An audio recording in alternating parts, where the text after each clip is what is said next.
우리 인생들을 비유할 때 우리가 광야길을 걷는 것과 같은 인생을 산다라는 이야기를 많이 하곤 합니다. 이 광야의 길은 최종적인 종착지가 아닙니다. 이스라엘 백성들이 애굽에서 나온 이후에 가나안으로 가는 그 기나긴 여정을 보내었던 그 중도의 장소가 바로 광야였을 뿐이지 광야가 최종적인 목적지는 아니었다라는 것이죠. 우리의 믿음의 인생의 최종적인 목적지가 사실 지금 여기가 아니라는 그런 뜻이기도 합니다. 하나님께서 우리를 위해 예비해 두신 우리의 본향, 하나님 나라를 향하여 가는 우리의 인생길의 그 중도의 길, 바로 그 광야길이 지금 우리가 살아가고 있는 생애가 아닌가, 이렇게 보면서 우리는 우리의 삶을 광야길로 그렇게 비유하곤 합니다. 자, 이 광야길을 우리가 어떻게 잘 걸어갈 수 있을까? 우리가 이 광야 같은 인생을 어떻게 하면 하나님 앞에 복된 삶으로 살아갈 것인가? 사실 우리가 그것에 많은 고민과 또 골몰을 하는 것이 사실입니다. 먼저 우리보다 이 광야길을 먼저 걸었던 사람들의 이야기를 살펴보면 우리가 우리의 인생 광야길을 어떻게 걸어야 하는지를 우리가 알 수가 있는 것이죠. 오늘 모세는 40년간 애굽의 왕자로서 최상의 학문을 교육받았던 그런 사람입니다. 그러나 하나님은 다른 교육 방법을 지금 마련해 두셨습니다. 다른 것이 아니라 바로 광야에서 훈련받는 것입니다. 하나님은 우리에게 무엇을 알려주고자 하실 때 혹은 우리로 하여금 새로운 우리의 삶의 전기를 맞이하게 하실 때 광야 카페로 우리를 불러주십니다. 광야의 자리로 우리를 불러내어 우리로 하여금 깨닫게 하시고 이해하게 하시고 그리고 하나님께 더욱더 가까이 나아가도록 만들어주시는 것이죠. 오늘 본문 10절 말씀을 보시기 바랍니다. 여호와께서 그를 황무지에서 짐승이 부르짖는 광야에서 만나시고 호위하시고 보호하시며 자기의 눈동자같이 지키셨도다. 바로 광야가 하나님을 만나는 장소라는 사실을 알게 됩니다. 우리는 광야길에 들어서게 되면 내가 내팽개쳐졌다. 혹은 나는 혼자이다. 혹은 그 광야에서 나는 홀로 고통당한다라는 생각을 할 때가 많이 있지만 오늘 하나님은 그렇게 생각하지 않으세요. 짐승이 부르짖는 광야에서 만나주시고 호위하시고 보호하시고 자기 눈동자같이 지키신다. 물론 모세를 이렇게 지키셨다는 말이기도 하지만 그러나 인생 광야길에 외로이 홀로 서 있는 우리를 향해서도 바로 이와 동일한 말씀을 주고 계시는 것입니다. 광야는 절대로 혼자 있는 장소가 아니라는 얘기입니다. 세상의 모든 사람들은 내 곁을 다 떠나간다 할지라도 그래서 광야가 외롭고 홀로 서 있는 자리처럼 보일지라도 하나님께서 그 자리에 우리와 함께하고 계신다.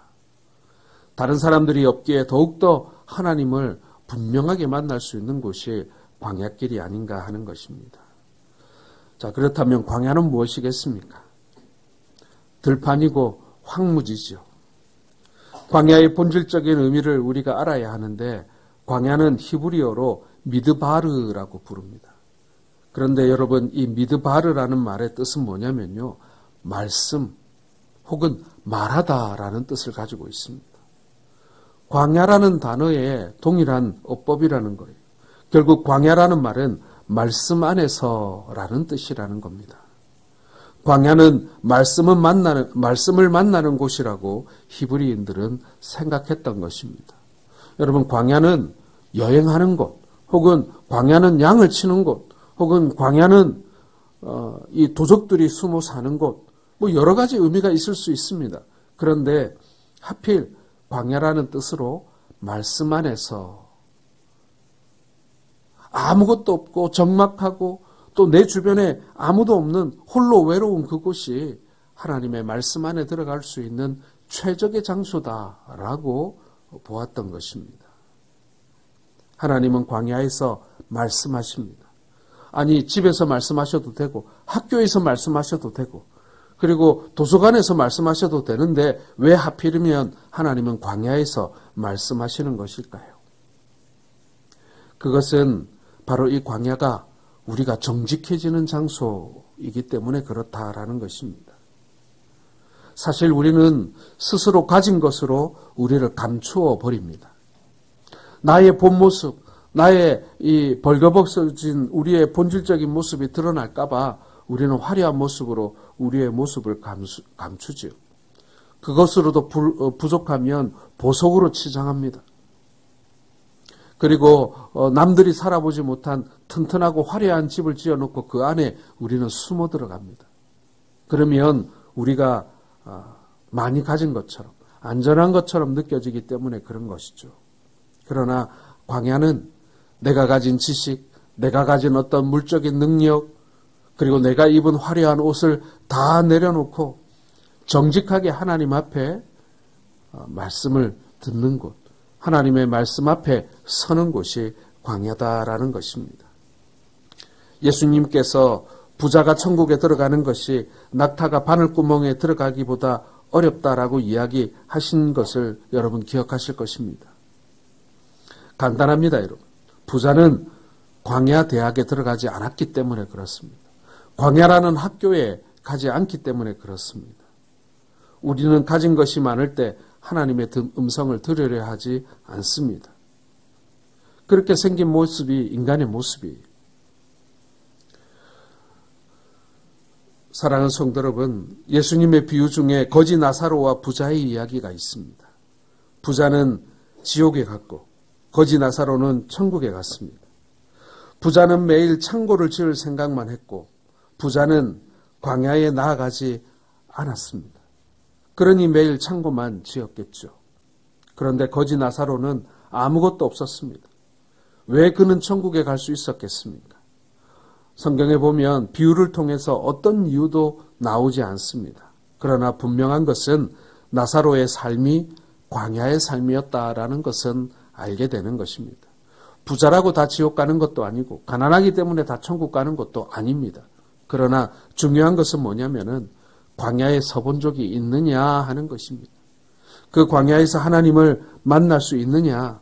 나사로의 삶이 가난했기 때문에 천국에 간 것이 아니라 나사로의 삶이 광야의 삶이었기 때문에 하나님의 말씀에 더 가까웠다. 하나님의 말씀에 더욱더 가까이 가는 삶을 살 가능성이 높았다라는 것을 말해주는 것입니다. 반대로 부자는요, 가진 것이 너무나 많았고 창고를 짓는데 골몰했기 때문에 광야에서의 삶을 살았을 가능성이 무척 낮았다. 그렇기 때문에 하나님의 말씀을 들을 수 있는 가능성이 굉장히 낮은 사람이었다라는 것을 의미하고 있는 것입니다. 사랑하는 성도 여러분, 광야는 하나에만 집중할 수 있는 곳입니다. 우리가 살다 보면 고난을 맞이합니다. 나 혼자 내팽개쳐 버린 것과 같은 그러한 외로움과 힘듦을 경험할 때가 있습니다. 그러면요, 그때는 다른 거 신경이 안 씁니다. 내가 지금 당하고 있는 그 어려움에 온 마음이 다 가 있습니다. 지금 이게 해결되지 않으면 내가 죽을 것 같은데 다른 데 신경 쓸 여력이 어디 있습니까? 지금 이 고난을 넘어가는 게 나에게 문제 아니겠습니까? 그와 마찬가지로 광야는 하나에만 집중할 수 있는 곳입니다. 집에서도 공부할 수 있는데 도서관에 가야 학생은 공부가 더 잘 됩니다. 운동을 하려면 헬스장에 가야 운동이 더 잘 되고요. 집에 러닝머신이 있어도 잘 사용하지 않게 됩니다. 기도를 하려면 집에서도 할 수 있지만 교회에 나와서 기도하면 더 그 기도가 집중이 잘 됩니다.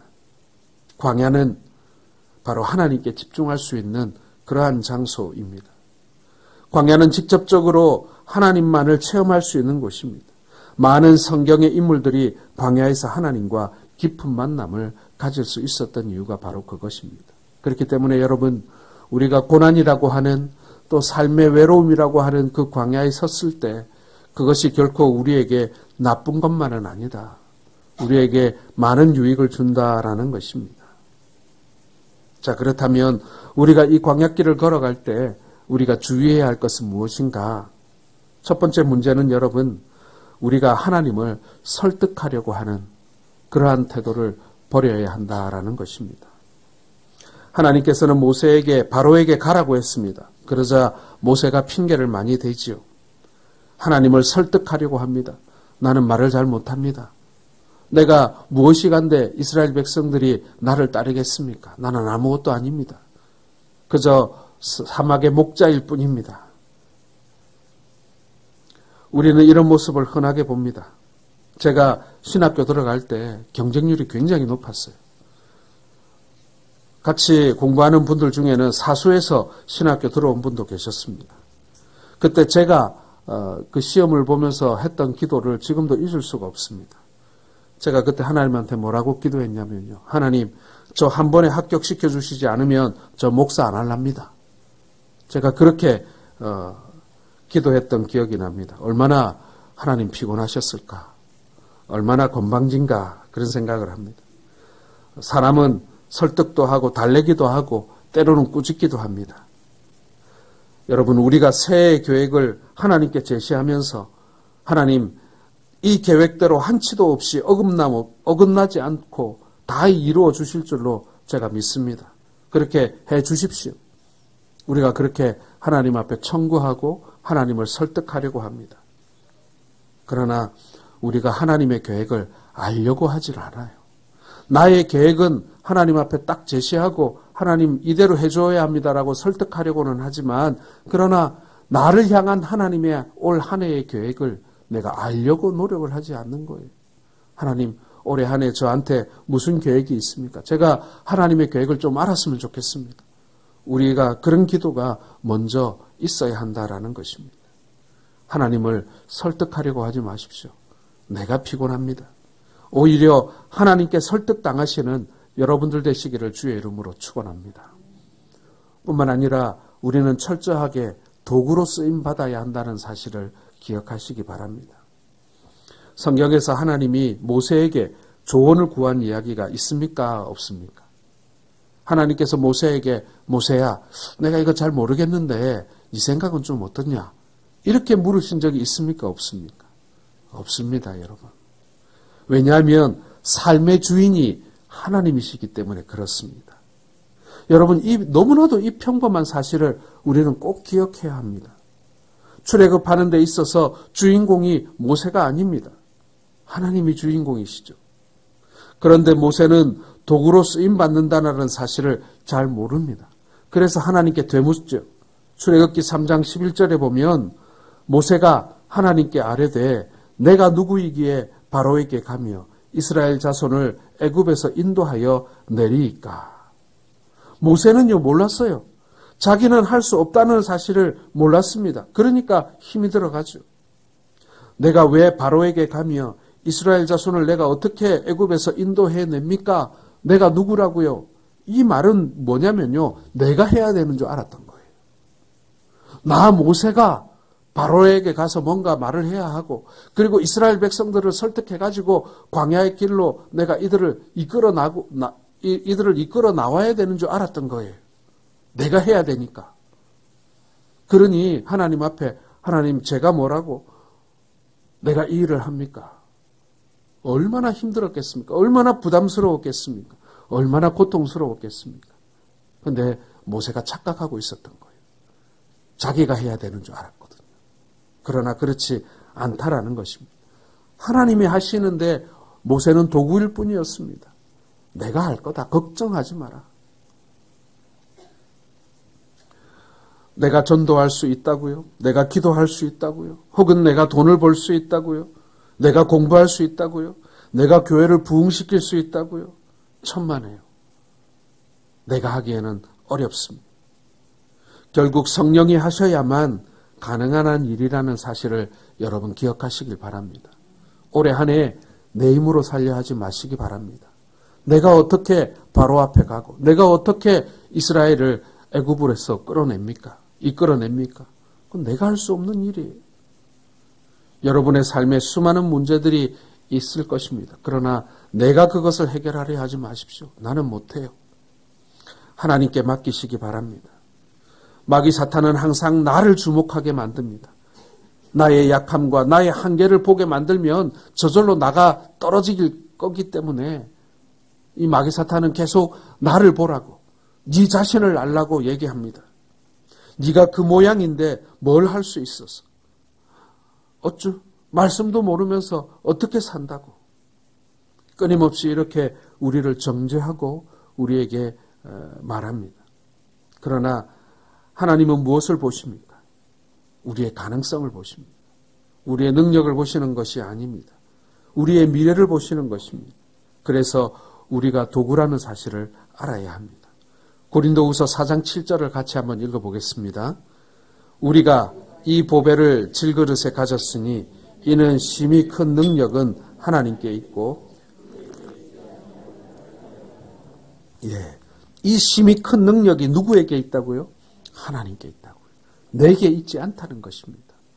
광야의 길을 잘 걸으려면, 광야길에서 우리가 하나님과 성공적으로 그 광야의 길을 걸어 가나안에 이르려면요, 우리가 나에게 이 능력이 있다는 사실을 그렇게 생각해서는 안 된다는, 하나님께 그 능력이 있다는 사실을 분명히 알아야 한다는 것입니다. 그래야 제대로 길을 걸어갈 수가 있는 거예요. 마지막으로 여러분, 우리가 광야의 길을 성공적으로 걷기 위해서는요, 우리가 잘 떠나야 합니다. 모세가 왕자로만 또는 광야에만 살았다면 그는 아무것도 할 수 없는 사람이 되었을 겁니다. 떠나야 합니다. 애굽을 떠나야 했고, 그리고 그가 이 양치기로 살아야 했던 그 미디안 광야를 또한 떠나야 했기 때문에 애굽으로 갈 수 있었고요. 또 애굽에서 백성들을 이끌고 떠나야만 했을 것입니다. 아마도 모르기는 해도 성경에는 나오지 않습니다만은 우리가 상상해 볼 수 있잖아요. 바로가 모세를 얼마나 설득했을까, 그런 생각이 듭니다. 그냥 우리 애굽에 살자. 이스라엘 백성들 내가 지금보다 좀 더 대우를 잘 해줄 테니 굳이 가려고 하지 말고 여기서 하나님을 섬기면서 여기서 살아라. 아마도 그런 유혹이 없지 않았겠습니까? 애굽을 떠나지 않으면 가나안에 들어갈 수 없습니다. 사랑하는 성도 여러분, 오늘 우리가 걷고 있는 우리 인생 광야를 떠나지 않으면요, 우리가 하나님 나라에 이를 수가 없습니다. 평생, 아니 영원토록 이 세상에 살 수 있는 사람이 누가 있습니까? 때가 되면 하나님께서 우리를 불러가십니다. 그런데 마치 이 세상에서 영원히 살 것처럼 우리가 떠날 생각 없이 살고 있지는 않습니까? 지혜로운 사람은 내가 이 땅을 떠날 것을 아는 사람입니다. 내가 떠나야 한다는 사실을 기억하고 떠남을 준비하는 사람이 지혜로운 사람입니다. 그래서 예수님을 따르던 제자들도, 가족도, 친지도 떠날 수밖에 없었습니다. 사명을 감당하기 전에 떠나야 합니다. 떠남을 통해 하나님만을 의지하는 법을 배우기 때문에 그렇습니다. 사도 바울도 본인이 원하지 않았지만 로마로 가야 한다는 사실을 알고 있었습니다. 사도행전 23장 11절의 말씀을 같이 보겠습니다. 그날 밤에 주께서 바울 곁에 서서 이르시되 담대하라, 내가 예루살렘에서 나의 일을 증언한 것 같이 로마에서도 증언하여야 하리라 하시니라. 왜 바울에게 복음 전할 수 있는 능력이 있었겠습니까? 바로 로마에서 하나님께서 복음을 증거하게 하시겠다라는 그 확신이 있었기 때문에 그런 것입니다.